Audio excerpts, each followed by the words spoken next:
উদ্বোধনের ২ বছর পার হতেই মরণফাঁদ, কাছাড়ের কাশীপুর বাদ্রিঘাট সেতু সংযোগকারী সড়কের বেহাল দশা। দুর্ঘটনা যেন নিত্যসঙ্গী। মাত্র ২ বছর আগে মুখ্যমন্ত্রী হেমন্ত বিশ্ব শর্মা যে রাস্তার উদ্বোধন করেছিলেন, আজ সেই রাস্তা পরিণত হয়েছে সাধারণ মানুষের মরণ ফাঁদে। কাছাড় জেলার কাশীপুর এবং বাদ্রিঘাট সেতু সংযোগকারী লোকনির্মাণ বিভাগের পিডব্লিউডি রাস্তাটি এখন কার্যত ধ্বংসস্তূপে পরিণত হয়েছে। সরজমিনে দেখা গেছে রাস্তাটির বিভিন্ন স্থানে পুকুর সদৃশ্য বিশাল বিশাল গর্ত সৃষ্টি হয়েছে। বৃষ্টির কারণে সেই গর্তে জল জমে পরিস্থিতি আরো ভয়াবহ হয়ে ওঠে। স্থানীয় বাসিন্দাদের অভিযোগ, স্কুল কলেজের শিক্ষার্থী থেকে শুরু করে সাধারণ পথচারী সবাই এখন চরম আতঙ্কে যাতায়াত করছেন। রাস্তার কঙ্কালসার অবস্থার কারণে প্রতিদিন ছোট বড় দুর্ঘটনা লেগেই আছে। বড় বড় গর্তে চাকা আটকে বিকল হয়ে পড়েছে অনেক যানবাহন। উল্লেখ্য যে কয়েক কোটি টাকা ব্যয়ে নির্মিত এই রাস্তা এবং বরাক নদীর ওপর বাদ্রিঘাট সেতুটি ধুমধাম করে উদ্বোধন করেছিলেন মুখ্যমন্ত্রী, কিন্তু উদ্বোধনের মাত্র ২ বছর পার হতে না হতেই রাস্তার এই কঙ্কালসার দশা দেখে ক্ষোভে ফেটে পড়েছেন এলাকাবাসী। স্থানীয়দের সরাসরি অভিযোগ, ঠিকাদার এবং লোক নির্মাণ বিভাগের কর্মকর্তাদের যোগসাজশ ও দুর্নীতির কারণে নিম্নমানের কাজ হয়েছে, যার ফলে এত দ্রুত রাস্তাটি ভেঙে পড়েছে। সরকার কোটি কোটি টাকা ব্যয় করে রাস্তা বানায়, অথচ ২ বছরও তা টেকে না। ঠিকাদার আর অফিসারদের পকেট ভরতেই কি এই উন্নয়ন? ক্ষোভ প্রকাশ করে বলেন স্থানীয় বাসিন্দা। বর্তমানে নির্বাচন পরবর্তী সময়ে সরকারের কাছে এলাকাবাসীর একটাই দাবি, জনস্বার্থের কথা মাথায় রেখে অবিলম্বে এই গুরুত্বপূর্ণ রাস্তাটির স্থায়ী সংস্কার করা হোক।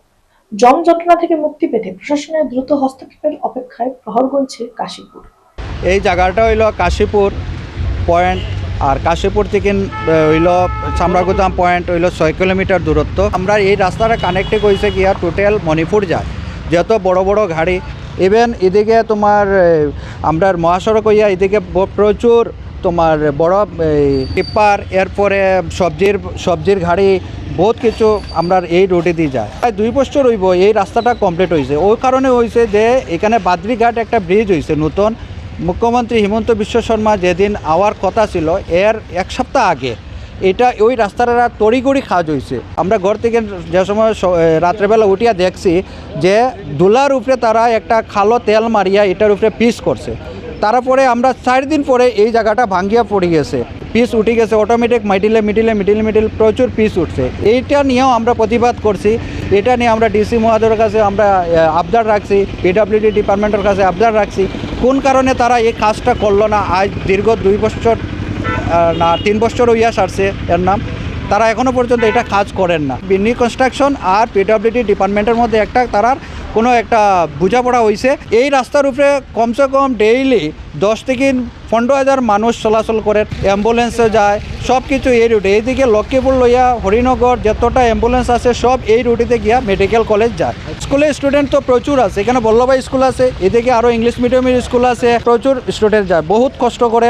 এটা আর মানে কষ্ট দেখে আমরা নিজের সহ্য করতে পারি না। দোকানও খুলি না আমি, মানে খুব বেশি ধুলাবালি আসলো কয়েকদিন আগে, আর এখন তো দেখা কি অবস্থা বৃষ্টি। দোকান খোলার পরে মানে ওরকম দুল উড়িত আর কি, আমার নিজের অ্যালার্জি হয়ে গেছে। এখন নগদ সেটাজিন খাইয়া খাইয়া আসি এই রাস্তার কারণে।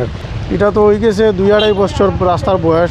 রাস্তা হওয়ার পরে ২ দিন পরে আমরা হাত দিয়া ফিস উঠাইছি, এমনি ফিস উঠিয়ে গেছে গিয়া। একদিন গাড়ি চলার পরে ফিস এমনি উঠে গেছে। আর ডিসির কাছে আবদার করছই, কিন্তু আজ দিন পর্যন্ত কিচ্ছু হয়েছে না। আমরা দাবি হইল গিয়া মানে রাস্তাটা বালা করে কাজ হোক, আর যাতে আমরা যাতায়াত করতে পারি আরামসে।